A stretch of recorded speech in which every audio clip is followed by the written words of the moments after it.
beginning of the big trip. Waiting at the back.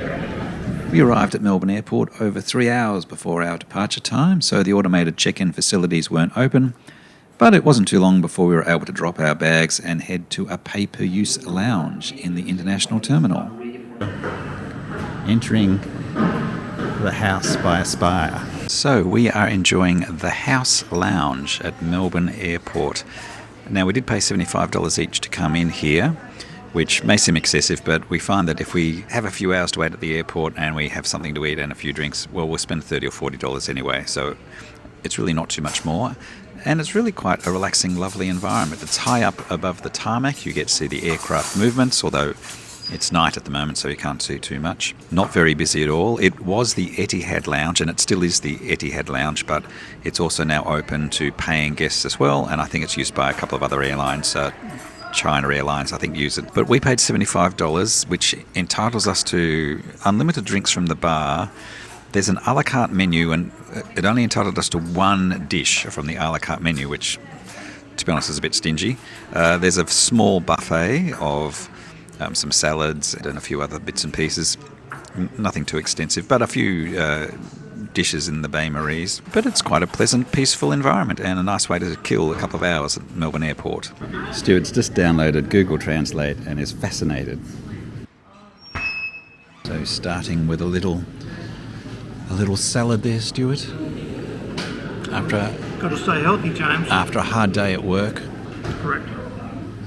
I added a rather eclectic collection from the buffet, but before long our flight was called and we headed off to our gate. So we're off to London, 24 hours, Melbourne to Singapore to London. We're flying on an A350 from Melbourne to Singapore, and then the A380 from Singapore to London.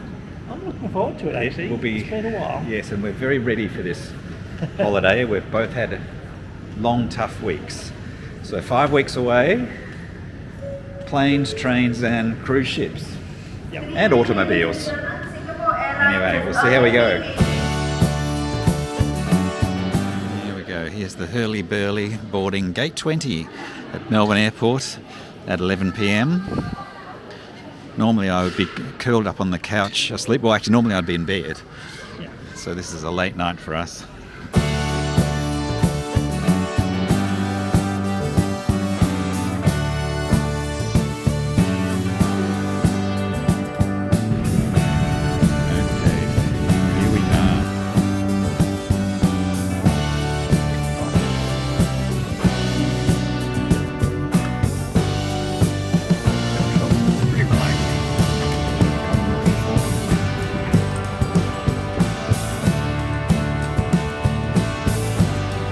Stow your luggage under the seat in front of you or in the overhead compartments. Belt is securely fastened during taxi, takeoff, and leave. Secure your mask strap before helping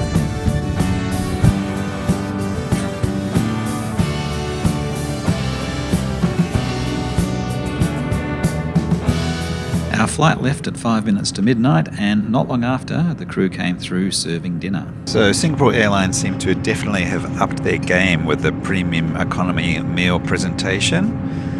A full tray with appetizer, dessert and bread roll, and main course presented in ceramic dishes. We ordered our meal before the flight and got the poached chicken, which is very tasty. Bocconcini, a tomato and basil salad, a fairly sizable bread roll, and what looks like some sort of semolina cake for dessert.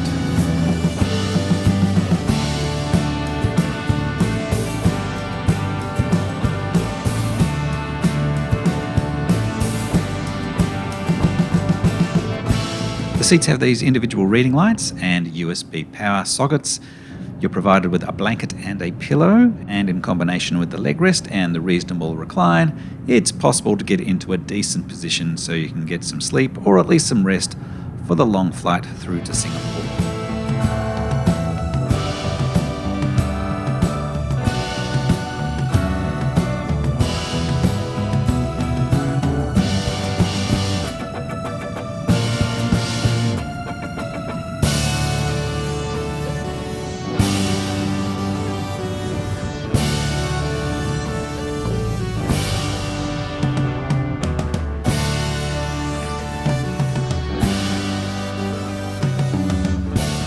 you, one leg down, Yeah.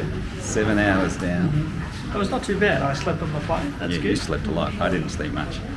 It was very strange having a meal at 1 a.m. Yeah, it's odd. But I skipped the Egg McMuffin at 5 a.m. Looks like we've arrived at gate A4. Find our connection.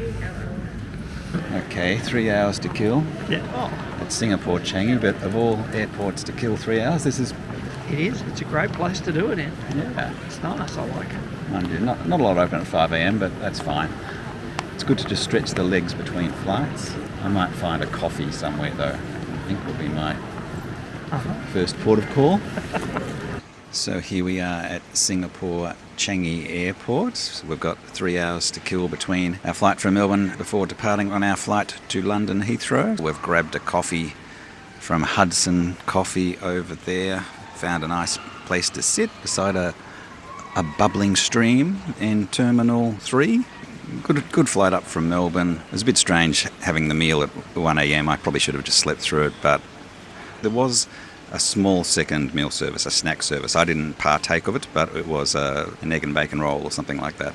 Very full flight. Premium economy was totally full.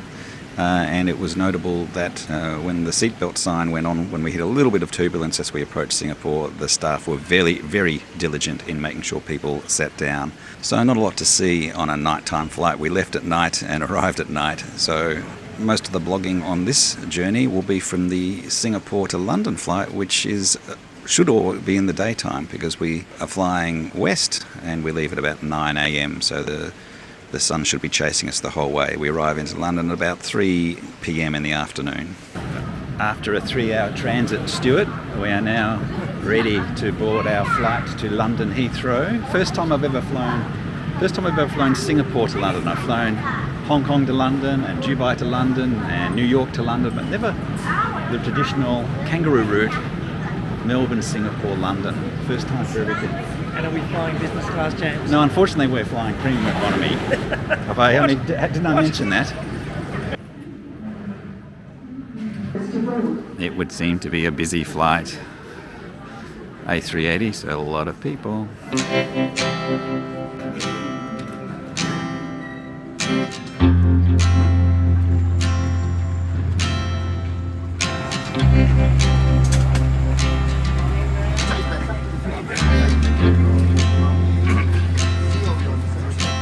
The A380 has a 242 seat configuration in premium economy, just like the A350, but it is a much wider cabin, so there's a greater feeling of space in the A380 compared to the A350.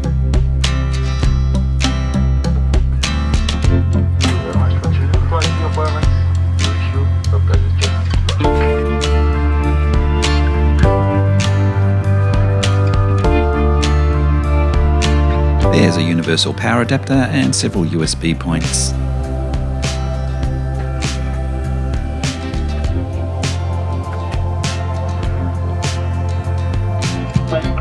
And a very good morning once again, ladies and gentlemen, boys and girls. I'm your flight manager. My name is Tahir. In the interest of your safety, please draw your attention to the safety video, which will now be shown. Thank you. Pushing back at 7 minutes past 9. 7 minutes behind schedule.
So it appears we ordered a frittata.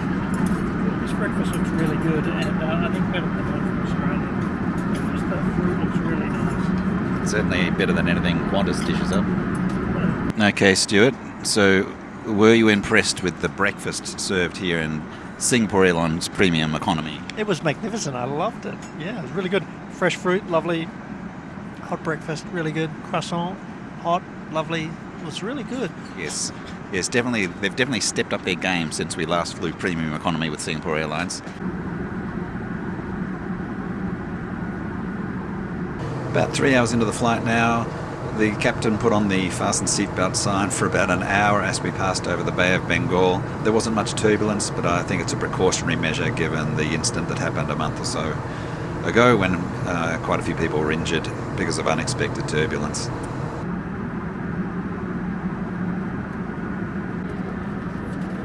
So 4 hours in, and I'm having a snack. It's a pastrami and relish sandwich and a Cadbury hot chocolate.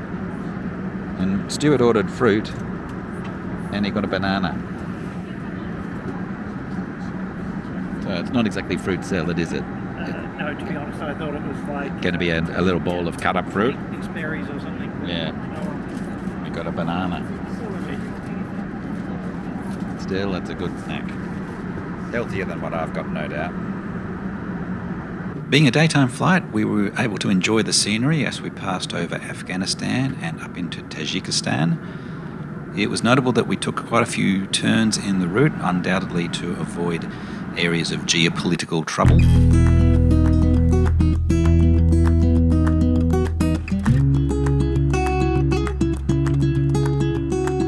Now, lunch was excellent. So we had the smoked salmon salad, followed by a book the cook meal, the beef bourguignon.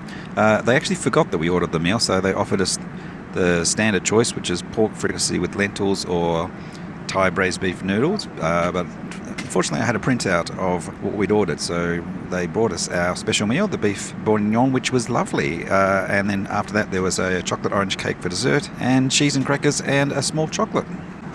And also worth noting that the second meal was served only about 6.5 hours into the 13-hour flight, and I was thinking it would be a bit later, so I had a snack at about the 4-hour mark. But we've still got about 4 or 5 hours to go, and they've already served the lunch service.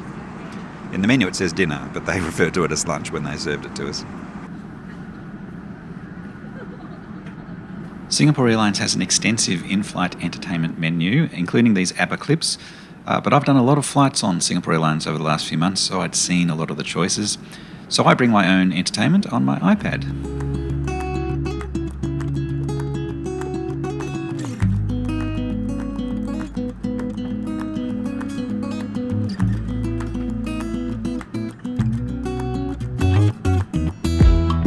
Well, it's 37 minutes until we land.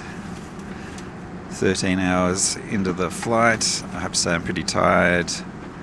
It's about midnight Melbourne time, so sort of heading through our second night without sleep according to our body clock. But we're going to land in London about 4 p.m.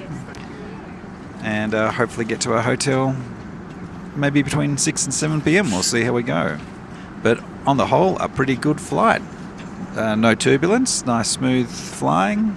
Excellent food, excellent service.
again.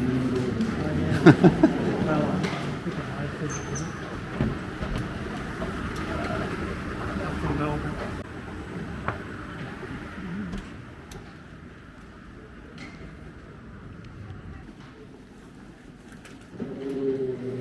I really need to do my shoelaces up. Stick with me, Stu. Stay with me. Not long now. Well, that was pretty painless, Stuart. Through passport control in about 5 minutes. Very easy. Much easier than our last trip to London. Bags took about 15 minutes. And so we're in sunny England. Yeah, where's the sun? Where's the sun? That's pretty good. The smell of avgas. Anyway, off to find the Elizabeth line. Yeah. Okay, we've made our way to the underground train station at Heathrow. We're getting the Elizabeth line to Tottenham Court Road.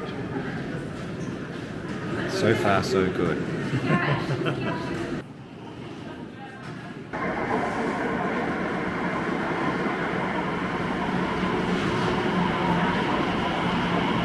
And we're on the train.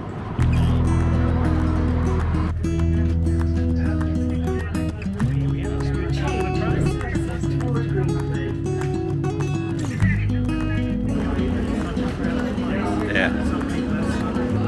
Yes. This is a smaller train. Yes.